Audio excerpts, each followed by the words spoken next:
지금 당내에 주류 혹은 패권의 핵심이 바뀌고 있다. 그 친노 친문사에서도 명백한 금이 가고 있는 개파 갈등이 등장을 수면 위로 올라오고 등장을 하게 되겠죠. 그때가 박근혜 정부의 그 망조였거든요. 그래서 국민들 눈에는 진짜 한심하게 보였던 거겠지. 나중에 보면은 이게 굉장히 선거에 부정적으로 작동할 가능성이 있습니다. 네. 예, 여러분 안녕하십니까. 시사저널 TV 시사 끝장입니다.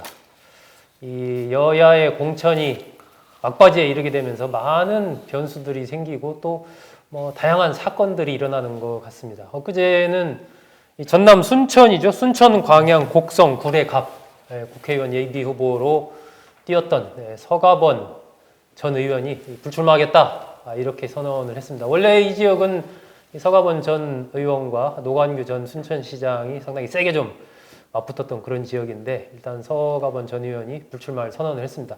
하면서 한 얘기 중에 이런 얘기가 있습니다. 이게 공정하지도 정의롭지도 않은 당내 패권 세력들과의 투쟁에 나서겠다 이렇게 얘기를 했습니다.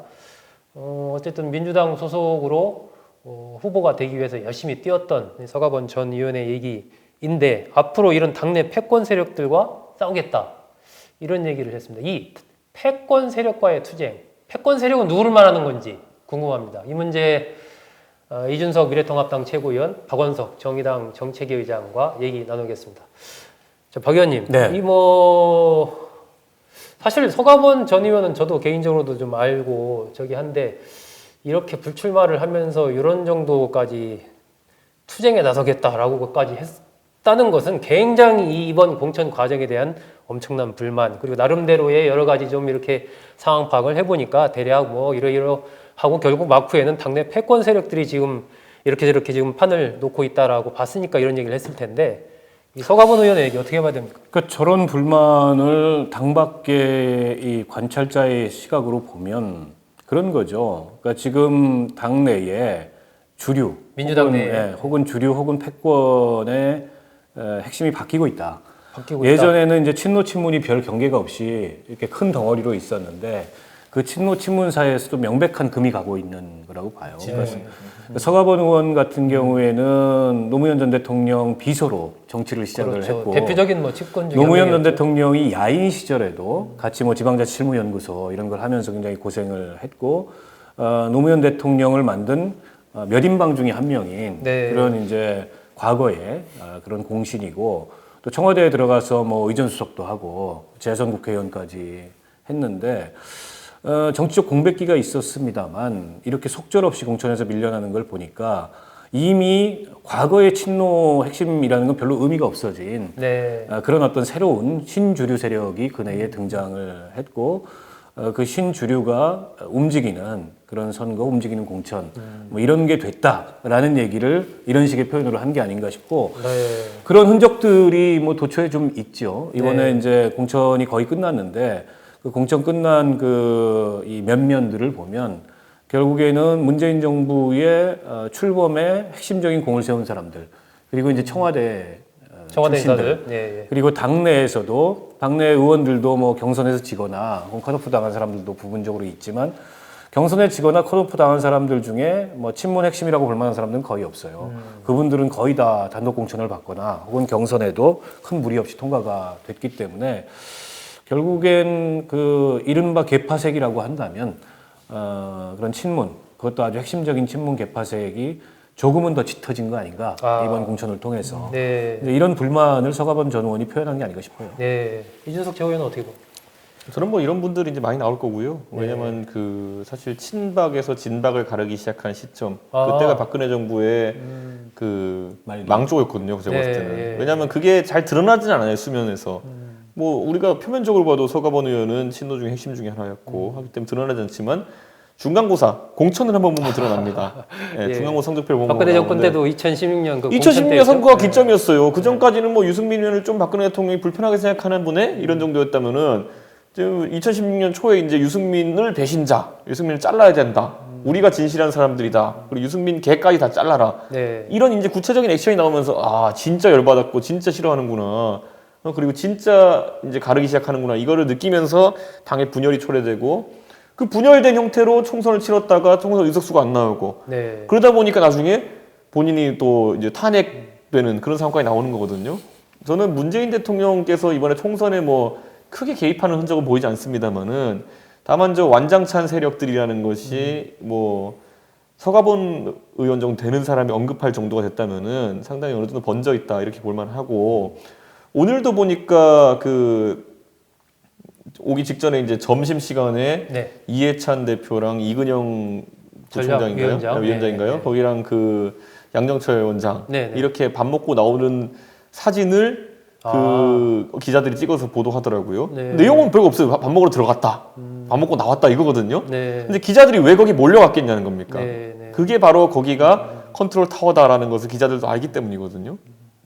뭐 양정철 그 원장 같은 경우에는 그거 하려고 어쨌든 본인이 네. 자기 정치도 접으면서 민주정책연구원장이 돼서 하고 있는 거라고 보고요. 네.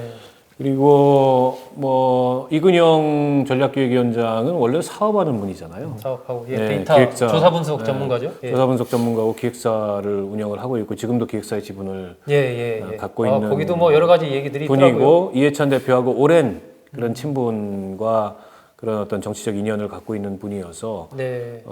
이를테면 이해찬 대표가 불러들인 게 아닌가 뭐 그렇게 추정되는 분이고 네.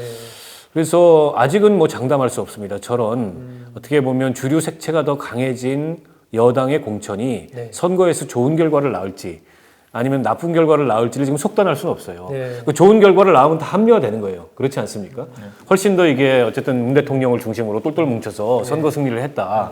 이런 평가가 충성심이 어쨌든 강한 것들이 있는 거니까. 가능한 거고 과거에 이제 그 민주당 내에서 야당 시절에 보여줬던 지리멸렬함이나 혹은 노무현 대통령 그 정부 시절에 보여줬던 그 여당 내의 지리멸렬함 이런 것들이 없어지고 일사불란해졌다 이런 평가가 가능한 반면 선거 결과가 안 좋으면 책임론이 불 거예요. 예. 누구 책임이냐 이게 왜 예. 이렇게 됐느냐. 예. 그러면 그때부터 또 적자 나오겠네요. 아니 일종의 이제 개파 전쟁이 다시 예. 개파 갈등이 수면 위로 올라오고 등장을 하게 되겠죠. 그래서 서가번 전 의원이 그런 개파 공정하지 않은 패권과 싸우겠다 이렇게 호언장담은 하셨으나 힘은 별로 없어요. 예. 뭘 미천으로 어떻게 싸울 겁니까? 이미 당이 완벽하게 그렇게 질서가 형성이 돼 있고 네. 본인은 공천도 떨어진 그런 전직 의원이고 또 당내의 그런 어떤 중심 세력에서 한참 주변부로 멀어져 밀려나 있는데 있는. 저도 서가번 의원 잘 알거든요. 네. 좀 안타깝다 이런 생각이 많이 들더라고요. 네. 그러니까 이제 결국 당의 전략이 아까 결과가 좋으면이라는 표현을 썼는데요. 그 결과가 좋으면은 일반 국민이나 지지자가 보기에는 내가 지지한 당의 의석이 최대한 많으면 좋은 거다. 다다익선이라고 생각하잖아요.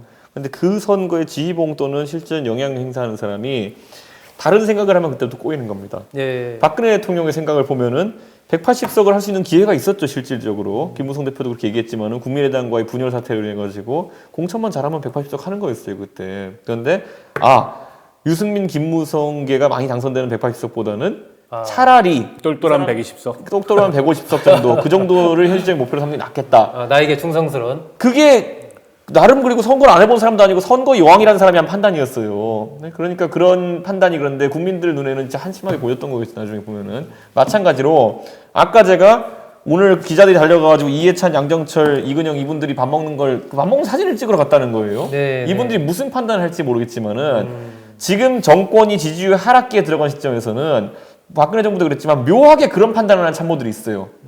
대통령을 지키기 위해서는 정체성이 일치하는 게 중요하다. 네. 저는 이번에 금태섭 의원에 대한 어떤 사실상의 그 공천 과정에서의 잡음도 그렇고 그 단일 색채화를 시키는 과정 중에 있다 좀 보는 거거든요. 네. 왜냐면 저는 이게 굉장히 선거에 부정적으로 작동할 가능성이 있습니다. 지금. 네.